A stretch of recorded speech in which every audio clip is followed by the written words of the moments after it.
Hi, this is Lisa, and you are listening to I Love That Movie. This podcast is for movie lovers. It's not an unbiased opinion. It's not a straightforward review. It's just a couple people talking about a movie that they love. The format is each week I have a guest, and that guest and I discuss a movie that they love, something they're obsessed with, something they connect with. We'll talk about the plot, the director, and the actors, but we'll also talk about the personal connection my guest has with that movie. So if that sounds like something you want to listen to, keep listening.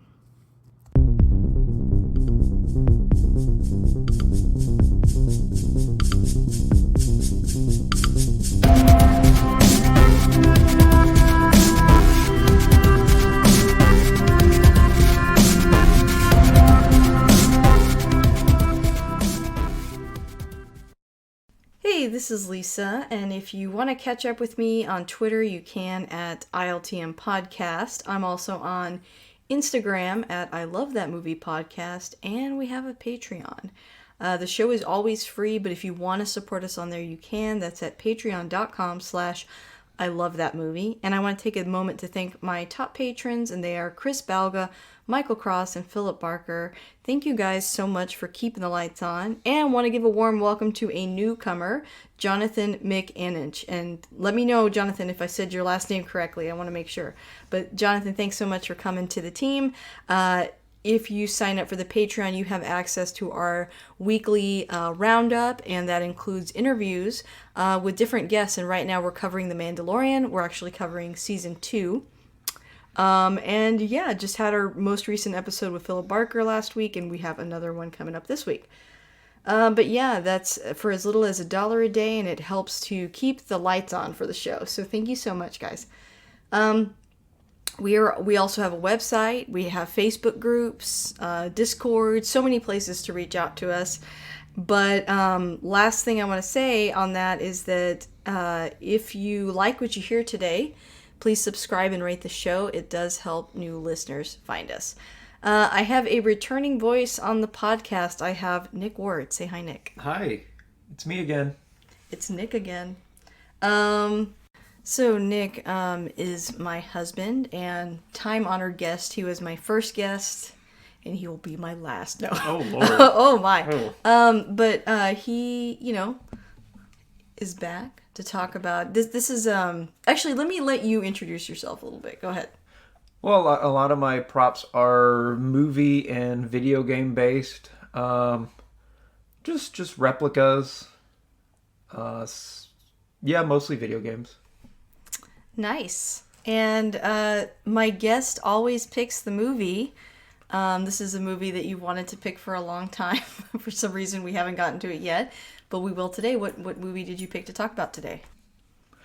So this kind of started as a joke when Lisa first started the podcast. I was like, oh, this will be a perfect opportunity for me to talk about literally my probably all-time favorite movie from when I was a child to even now.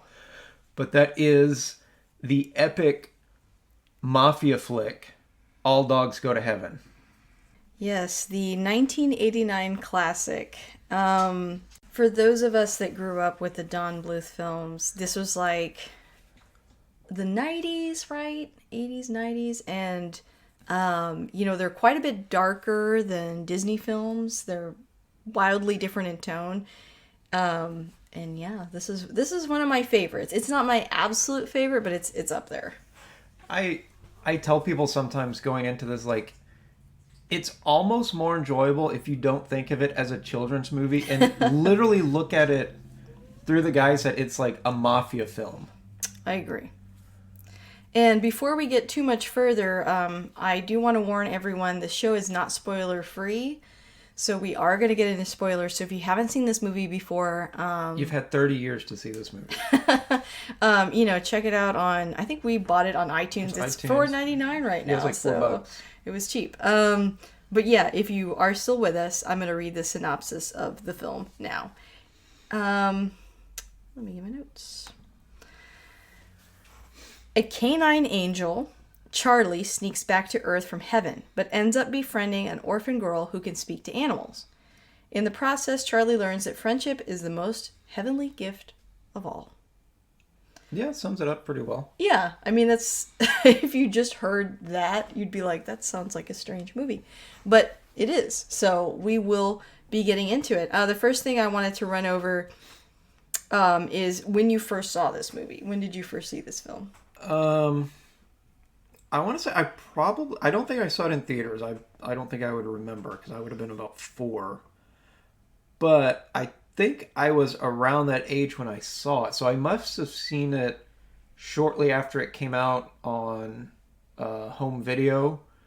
Because I do remember this was one of my movies where I burnt the VHS up. Like the tape finally just broke because I'd watched it so many times. That's so funny. I did see it in theaters with my mom.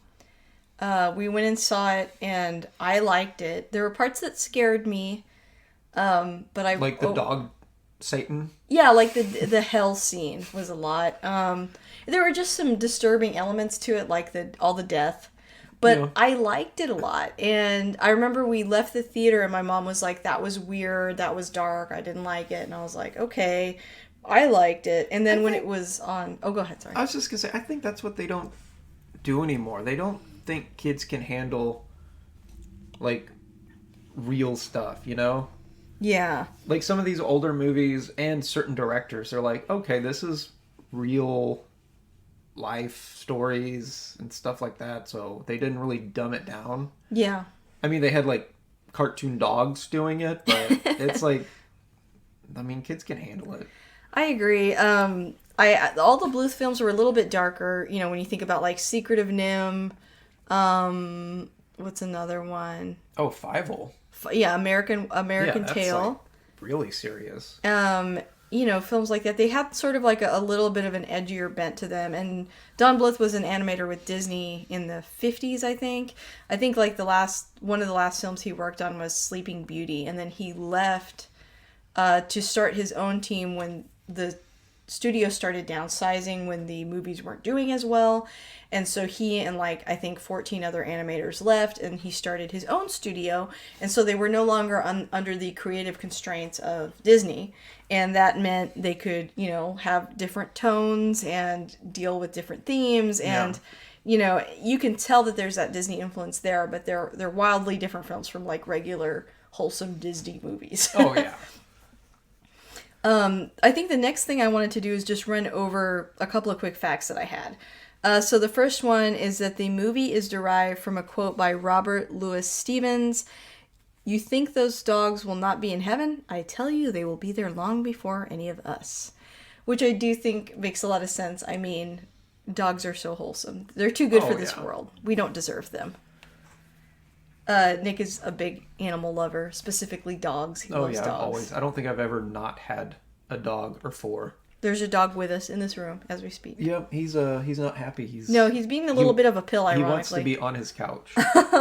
He's so attached to us that whenever we're not on the couch with him, he's a little bit upset. So he's kind of letting us know if you hear a little whimper or a grunt, it's a pug that's a little bit perturbed with us.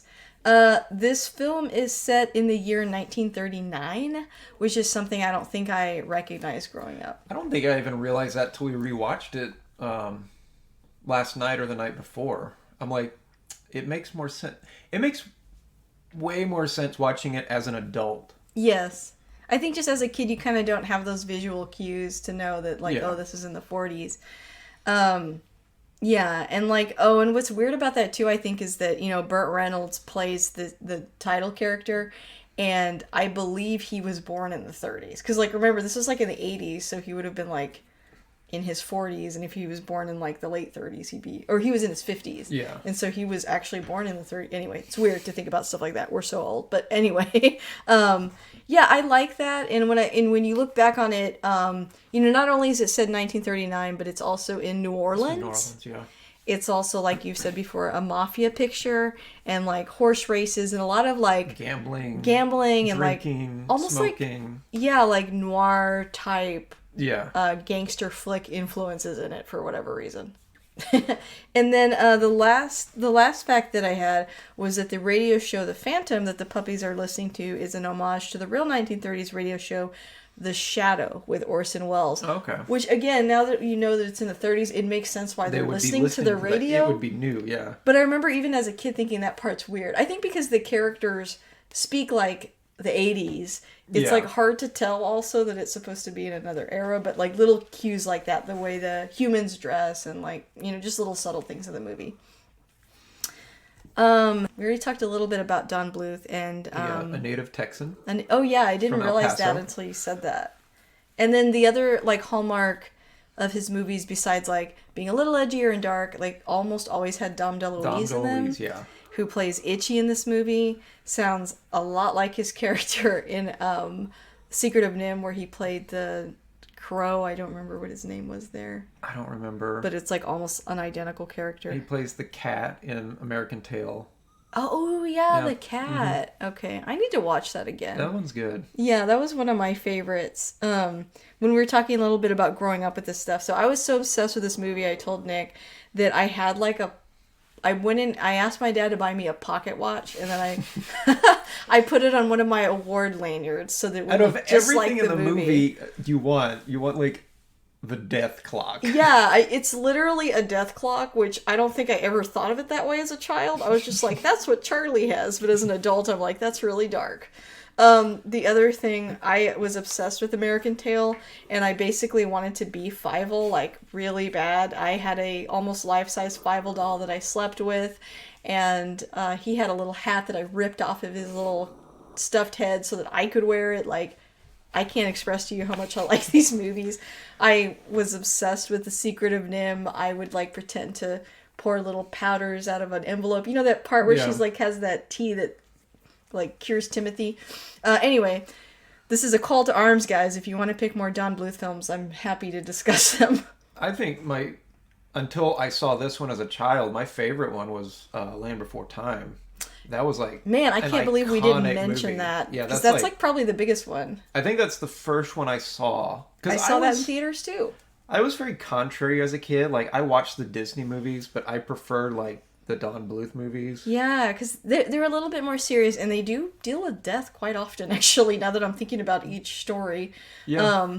Death or separation or loss, you know, things like that. It's like real life stories that they don't really put in a lot of kids stuff. I agree. And I love Land Before Time. I mean, they made too many of them, but before that, the first one was great. Well, same thing with this one. This is All Dogs Go to Heaven. It's one of my favorite movies. I've never seen the second one. Yeah, we don't speak of that. No, nor have I ever wanted to. I'm like, it's just not the same. This movie is like, I like it so much. I'm like, no, I'm not going to watch the second movie.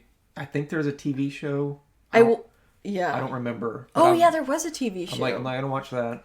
Also, it was bad, but I like Fievel Goes West. I'm embarrassed to admit it. That was a good sequel. Yeah, it's not as good as the first one. It's 10 times sillier, but I just like the Wild West, I think. And so yeah, it didn't have the story the first one did of like, like a little Jewish immigrant family or whatever. Now they're like, New York sucks. We have to go out west. Is like the second one, which I guess a lot of people did. There wasn't immigrate here and then go west. That much story there, but it was still fun. Yeah, I still enjoyed it. But so back to this movie. So we already talked about Burt Reynolds, Dom DeLuise, Don Bluth himself, and let's dig into some of your favorite scenes. Okay. Well, for starters, I'm going to really go full head on to that this is a legit mafia film. And I'll tell you why. Okay. That synopsis you read is accurate, but it does leave some stuff out. What it doesn't mention is, okay, the movie opens with a prison break. A prison break because the main character is on quote-unquote death row. Yeah, Charlie they say that. And Itchy were both framed and sent to prison for like to be killed. Yeah, so I guess like in a... You know, if you were to look at it as like in a people sense, I guess they went to the pound and they were up next to be like put down. But like in the context of the film, they were on death row for some crime they committed that they were framed for. But either way, they're about to die. And they break out of prison essentially. Yeah. So again, it's a children's movie. The first scene is a prison break. Then they proceed to go back to Charlie's old partner's casino, essentially. Right. Which is a rigged casino, rigged. They do rat races, kind of like horse racing. Right. But it's all rigged. When his partner Carface Malone realizes Charlie has escaped, he's like, I'm gonna get him really drunk and murder him. Yeah, so this whole scene hits different for me on rewatch because as a kid, I couldn't feel like the icy vibes of him coming back. Like, okay, so he comes back, everyone's shocked to see him, and they're like, aren't you supposed to be dead? Which you're like, as a kid, you're like, oh, because he almost died in prison. But, again, children's movie. But in the context of the film, it's like that part in mafia movies when somebody comes back and everyone's like, you know? No. And then, like, there's some context clues where, like, the patrons at this casino are like, you know, we're not, things aren't the same anymore. Like, the house is taking a bigger cut, and you see people getting, like, stiffed out of their money, or dogs, not people. But, that's kind of that's sort of planting the seeds for what Carface has, quote unquote, done with the place. Originally Charlie's casino, but now Carface. Yeah, that's why Carface is so upset to see Charlie again, because, I mean, Charlie in no way is a good guy. He's still a hustler. But he was fair. Yes. Like, people would win some and lose some, but Carface just has everything rigged towards, like, everyone loses. There's no real entertainment there. Like, Charlie wants there to be shows and food, kind of like the way you think of this Vegas. Yeah. But Carface just wants people to go in there and lose their money. Right. He's, like, way too greedy. But yeah, then he plans to murder him again. He gets him very drunk, literally on beer. Literally. It's not like a figurative thing. No, it's they like get they real get him drunk. drunk. And then they're like, okay, we're gonna give you a going away present. Yeah, 'cause I forget, they come to an agreement. Yeah, because he's like Carface trying to let says- him down. He's like, hey, they don't want you around anymore. Which is, again, sort of like a mafioso kind of like, hey, people aren't happy with you. They don't like the way that you do things. You know, you got to be... But you're supposed to know, if you're part of the mafia, that once people start talking about like you moving on in any way, if you even catch wind, like, it's over. But anyway, go ahead. So yeah, Carface tricks Charlie into thinking that he's going to go pretty much open a new location. Right. Yeah, he's like, you just have to get out of here. Get out of town, because people, they associate you with going to jail. That's bad for business. And so he's like, okay, let's throw you a going away party. That's when he gets Charlie real drunk. Yep. And he's like, I'm going to give you a going away present. And I think that's when he gives him the watch. Yeah. But at the same time, he has him real drunk at the end of like a dock. And he runs him over with the car. Yeah, that's what happens. And so Charlie immediately is transported to heaven, where there's like a whole sequence explaining like the rules about heaven. All dogs go to heaven. Yeah. Charlie didn't have a lot of good qualities, but he was still a dog, so he gets to go to heaven. And that's when he runs into these clocks that basically they everybody has a clock in this version of heaven, and once it runs down, that's your time. Literally your time. So he finds his clock, and he's like, I'm going back home. And so he winds it up, and he, like, jumps down there. But then when he does, like, the heaven dog is like, you can never come back. So that's another rule that she really should have told him before he made his break. Yeah. She didn't say that until he'd actually already left. So he couldn't have even changed his mind. Yeah, he didn't really have a choice there. So, yeah, apparently Charlie's plan works. And winding the clock back up brings him back to life. He climbs out of the, I guess the bayou, because it's Louisiana. Yeah.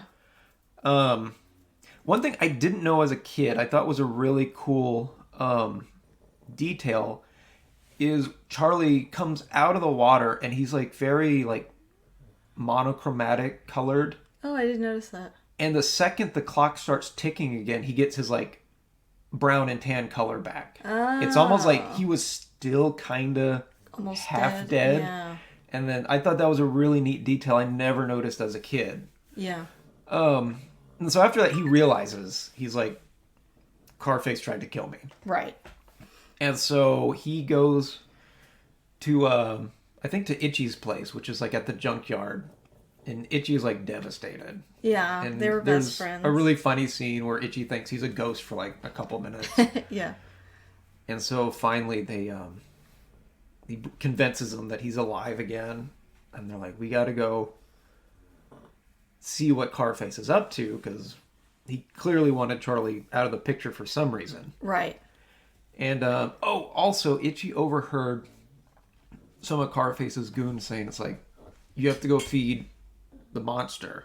Yeah. And so he thinks they have an actual monster. But, so they go, they sneak in, and this is where we find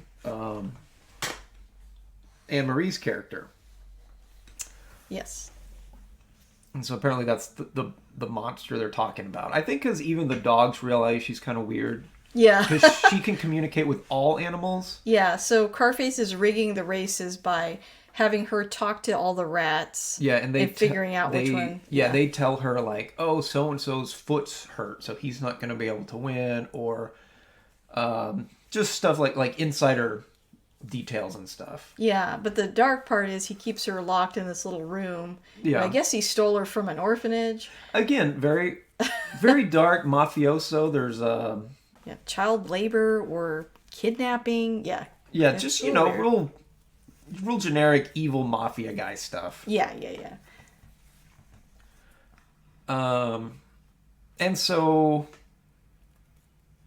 Charlie, not being a great guy, but he's not evil. Yeah, he's just like a con artist, but he's still not has like that bad. Yeah. The hustle. He has dollar signs literally in his eyes in that one scene. And so they break her out because they kind of want to use her power. Yeah. But they disguise it as like, hey, we're going to break you out and you can come live with us in this cool place. Yeah, because like Carface doesn't even let her go outside. Yeah.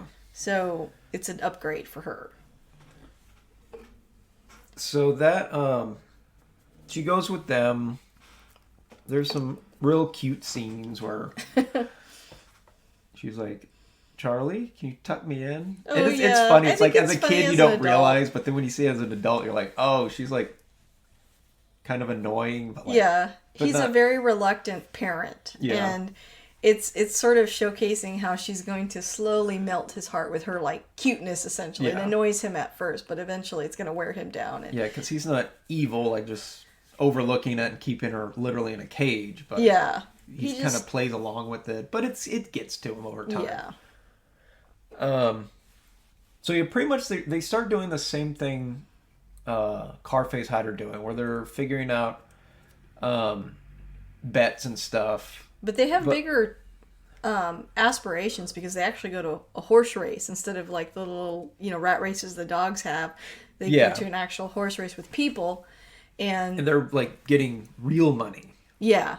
And they get Anne-Marie to unknowingly help them steal a wallet Yeah. from this really nice couple that looks like the couple from 101 Dalmatians. But anyway. Similar. Yeah, it's probably a similar time period too, I would think. But unless that was in the 60s, I don't know. But anyways, it's kind of funny because then after that they have to pose as an adult, and so they like stack on each other. There's all That's like like one of my favorite three scenes. kids as In a three coat. kids stacked in a coat. Yeah, that's a fun scene because they convince her they have to get all this money because Charlie had read her the Robin Hood story. Right. So she's like, oh, okay. He had to set the stage that we're stealing gonna is help okay. people. Yeah. Yeah. And so this is the whole the Grand Chahi scene where it's like this. They're at the horse races, and so Charlie's getting Anne-Marie to talk to the horses to see who's going to win. And there's this real dumpy looking horse. Like he's even drawn almost like a donkey. Yeah, He and doesn't he's even like look really old. real old, doesn't know what's going on. But Anne-Marie finds out that it's his birthday, and the other horses are going to let him win. Yeah. And so no one's betting on Chahi because he's not going to win, but they bet on him and he wins. Yeah. So they have a bunch of money. Charlie and Itchy kind of cave. They take Anne-Marie shopping. She actually gets some nice new clothes and everything. And this is when they open Charlie's idea for a casino. Yeah. Where it's fair gambling, there's shows, there's food. I think Itchy runs the bar. It's real fun. All the dogs Yeah. want to go there and hang out. But then this Anne Marie is slowly seeing that a lot of the things he promised, like helping her find new parents, Yeah. isn't going to happen. And so she stands up for herself, and she's essentially like, you know what? I'm out of here. Like, you said that we were going to help the poor. We didn't. You said we're going to, find me parents. You didn't even look. I was like, she's like, you didn't even look. She's Yeah. so cute. And then that's when he kind of backpedals and he's like, oh my gosh, you've helped me see the light. Because he sees he's losing her, so he's got to placate her again. Go back to con mode. Yeah, so he's like, let's go help the poor. So he takes her, and I thought about this time. So he takes her to that, where all those dogs are, the little puppies that are like a in puppy an abandoned orphanage. church. Early in the movie, when they first get Anne-Marie, Itchy actually says she can't stay with us. Just send her to the church.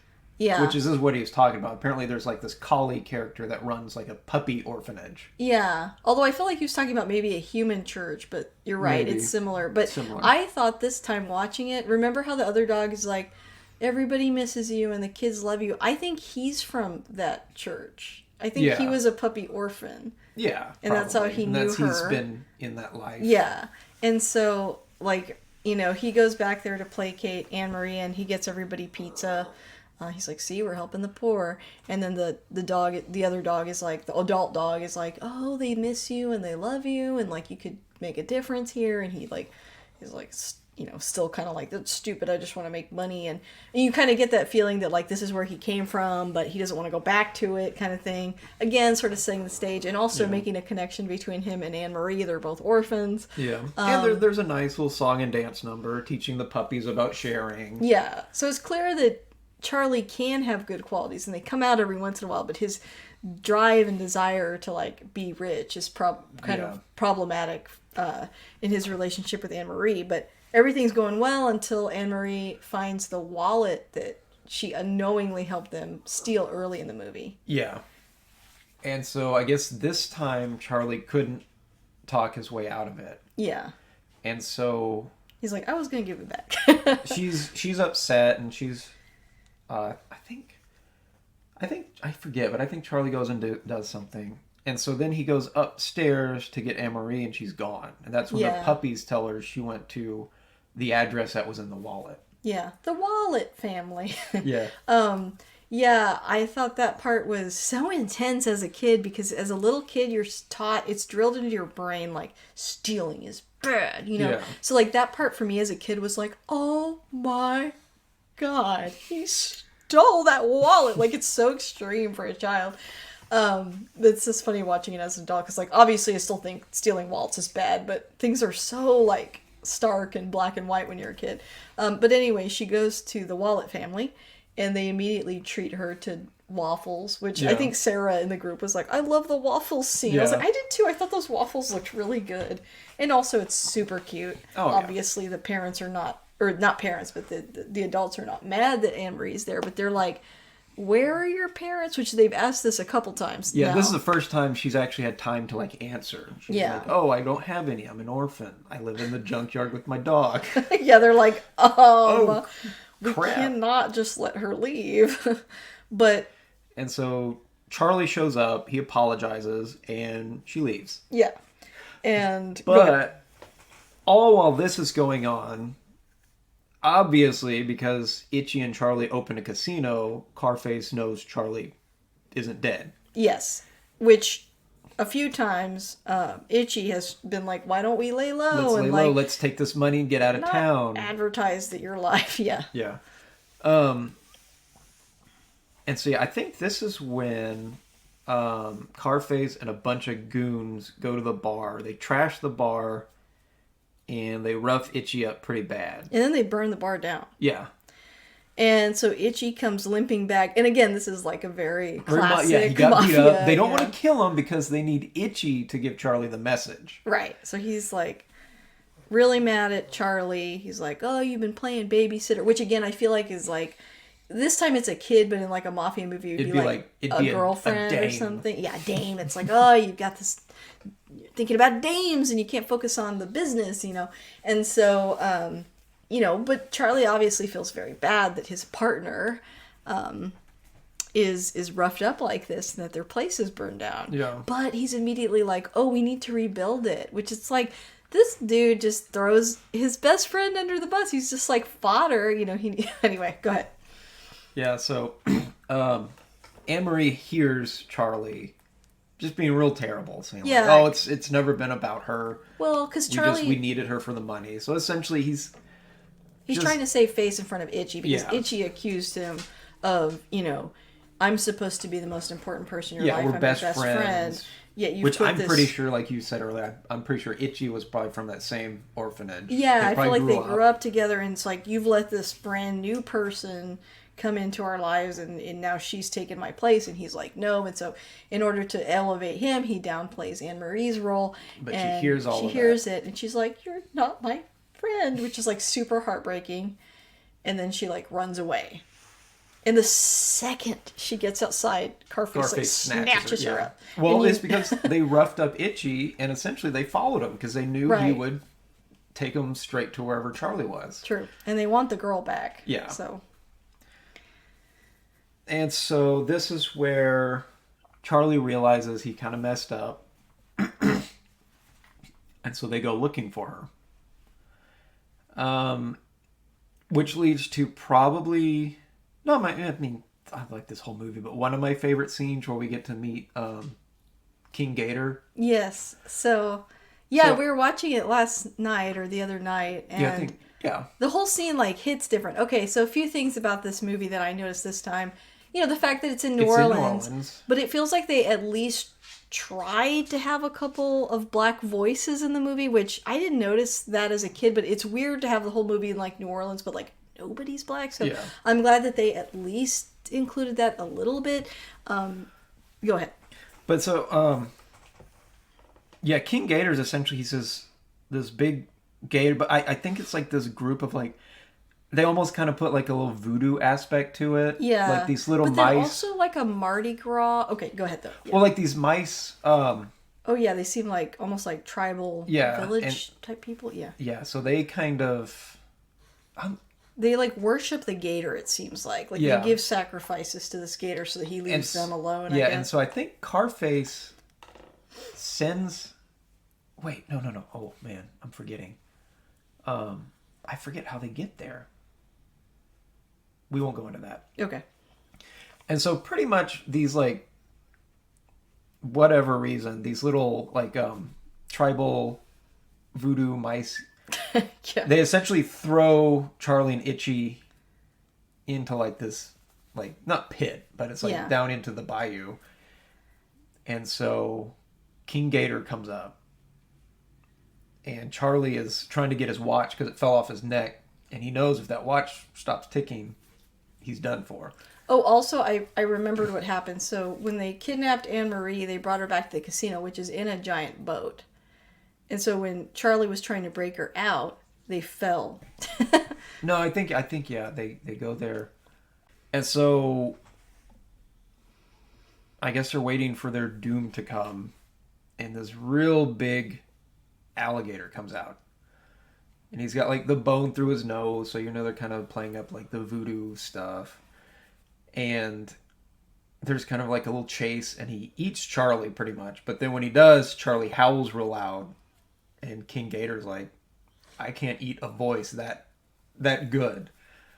And so there's another song and dance number, which is like the best song in the movie. Yeah. Can't keep a good dog down is a good song, but I mean, Let's Make Music Together is really fun. And we were saying like the King Gator character is like very flamboyant, like feels like very maybe like Mardi Gras on a float-ish, like he's got that big pearl thing that he comes out of, and he's wearing like makeup on like and feather boas hat and stuff. And everything. Yeah, he seemed like he was coded gay to me. Yeah. Which is nice in a kid's movie, like unexpected in '89. So. Yeah, but then like why Charlie not? Why the hell not? Meets this guy that later in the film like saves his life. They like become friends, and it's like, oh, he was such Gator's like such a cool guy. He's fun character. I think the closest Disney came at that time was when they had Rip Taylor, like in the DuckTales movie. Yeah. Which I'm like, man, people were so anti that back then. I'm surprised. I guess people just really loved Rip Taylor. But And then Nick pointed out in the Frog Prince, there's an alligator It's character that's almost pretty similar. exact- He sings and everything, right? But I mean, I think guess he it's does. not like super original, but Yeah, Louisiana, they have Yeah, alligators, so you're gonna yeah. have an alligator character. yeah. But anyway, it's fun. It's one of my favorite songs in Yeah, the movie, and King I Gator's just song love is great. King Gator himself. But yeah. So anyway, long story short, he lets him go. Yeah, so they become friends, and he can go, and so he goes to Carface's place where he has Anne-Marie like in this cage, and so he pretty much jumps in there, and I think Anne-Marie's like real sick because Oh yeah. she has pneumonia, and so he's got to get her out of there because they need to take her to, as Itchy said, a vet. And they're like, Yeah. no, a A doctor. doctor. And so while Charlie jumps in the cage to get her out, Carface pops out with all his goons. There's a fight. And in the fight, the cage falls in the water, and so Charlie has to fight off the bad guys, but make sure Anne-Marie stays afloat because she's real sick. And so pretty much while they're in the scuffle, one of Carface's goons bites Charlie, and he howls very similarly to where he first met King Gator. And so that's the signal. So King Gator's like, nope, you're not going to beat up my friend. And so he comes in and starts smashing up the place because he's this giant alligator. Mm-hmm.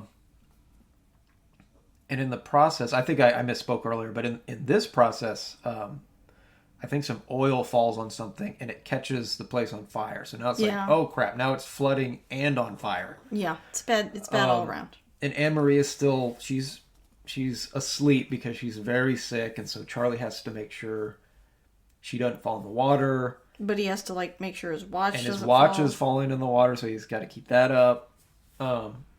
And so pretty much also during this, King Gator eats Carface. Right. So that's the end of one problem. So pretty much there's a scene where Charlie keeps going after Anne-Marie and then the watch and then Anne-Marie, and finally Charlie's like, you know what? This little girl's more important. So he lets the watch sink. Mm-hmm.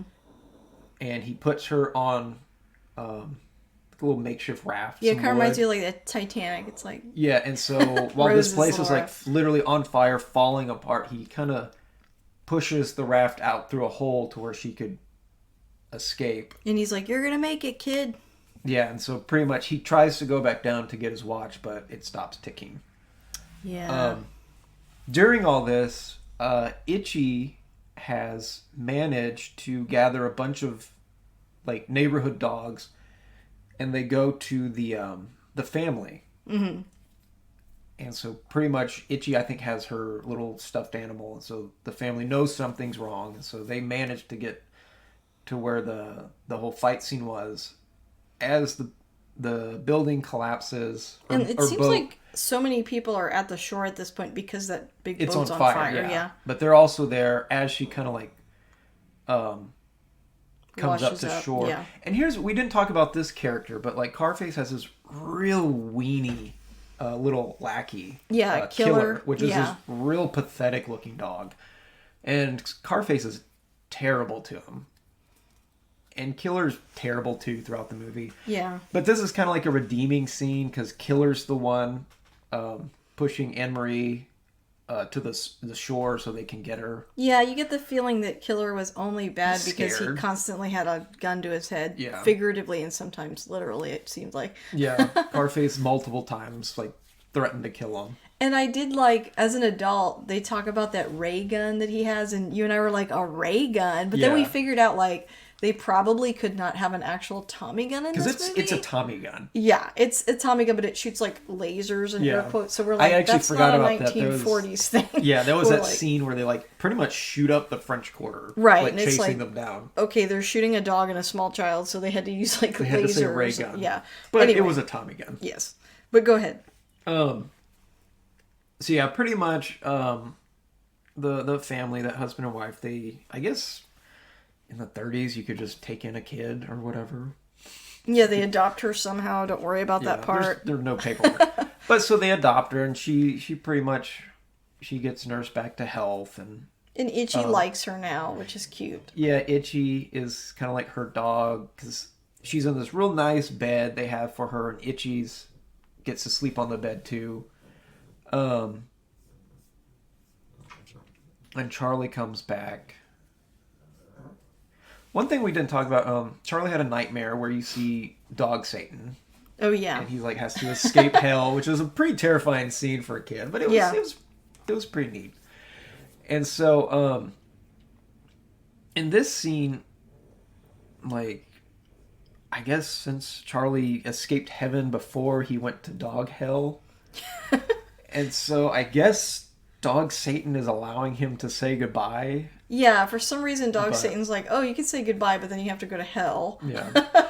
But while he's doing this, the angel dog, I forget her name, but she shows up, she smites Dog Satan, sends him away, and she is like, well, you're not supposed to be able to come back, but you essentially sacrifice yourself to save her, so you're a good dog. You can. Seems go like they could have mentioned that, but if you sacrifice yourself to save someone, you can come back. Like, they did not mention that, but luckily for Charlie, he did that. Yeah. And so it was really nice. They had a real sweet goodbye, and he's like, take care of Itchy for me. And yeah, it was really nice. So it's like Itchy doesn't have to worry anymore. Amory has a family. Charlie's fine now. He's okay. He's like, I did my good deed. Yeah, he's like, he's at peace. He's ready to go to heaven now. Yeah. And he changed. He went through the full character arc. Yeah. I forgot to mention this earlier, but apparently the guy that voices King Gator, Ken Page, also did Oogie Boogie. Okay, yeah, same character essentially. Oogie Boogie's like a voodoo guy. But he's like bad in that one. Yeah, King Gator's good, but very similar character. Yeah. But anyway, fun little note there. All right, well, I guess we covered the whole movie. We did it. Well, it's not a long movie. It's an easy watch. Like I said, it is a kids movie, but if you guys go and watch it under like the guise of that it's a mafia flick. Exactly. I think that's a good elevator pitch there. Yeah. Like your question at the end of it's like this. I really do love this movie. Like still, when we watched it the other night, I enjoyed it as much as I did when I was like 5 or 6. Yeah, I really liked it, and it makes me very nostalgic for Don Bluth films specifically, and I don't know, this is sort of like a lost piece of history to me in some ways, because I don't think that people, I mean, answer me if I'm wrong, guys, if you listen and you have kids, but do kids even see these movies anymore, like Secret of NIMH and things like that?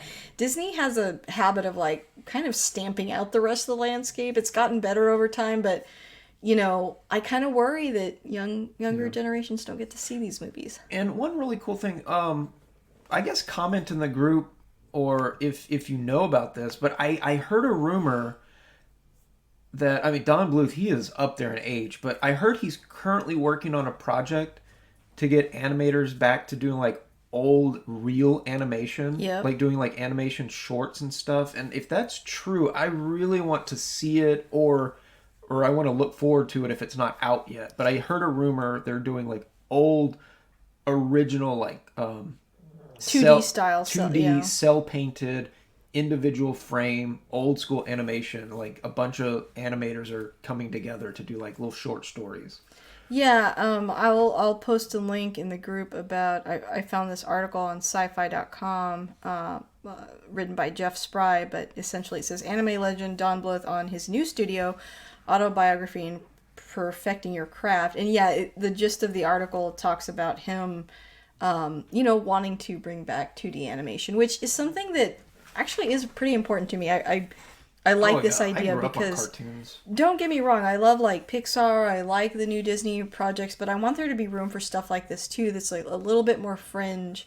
And I don't know, I just think when the landscape is a little more diverse in terms of different types of ideas and projects, there's just more room for different things, and I don't know. I hope that we get to see more of that, but I agree with you. I love these movies, and I would love for like a new generation of people to get to see them, because they're really good. And I don't think it's too dark. I mean, no, I don't think so. I feel like if you're a listener with a kid, I mean, I probably Shouldn't have seen this at like 5 or 6, but I did. And I turned out okay. It stuck with me. It's still to the date one of my favorite movies. Yeah. I love it. I remember my dad used to not like American Tail. He would say, this movie's too sad. But I'm it's covering real history, but in a fun, accessible way for children. It is a little critical of things over here. Anyway, we'll talk about that. That might be another one. Yeah. So Nick, thank you so much for coming on. Where can people find you? Pretty much most of the social medias, Twitter, Instagram mostly, and Facebook. But pretty much all my handles are WardcoProps of some way. I think I have 1 or 2 that have an underscore in there. I don't remember. But if you just type in WardcoProps, then usually you'll be able to find me. Well, thanks for talking about this, Nick, and I'm sorry it took so long to get to this classic film, but I really enjoyed watching it. I half joked around. I kept telling her, I want to talk about my favorite mafia film. ... All Dogs Go to Heaven. Yeah. It's a real, oh, brother. Well, this podcast runs the gamut. Citizen Kane, All Dogs Go to Heaven. We talk about it all, and I really do enjoy this movie. I'm not kidding. Even though I kind of poked fun about it being dark, I actually really liked it. It so I'm glad is we get to talk dark, about but it's a really good story, and I don't know. I still really like it. Me too.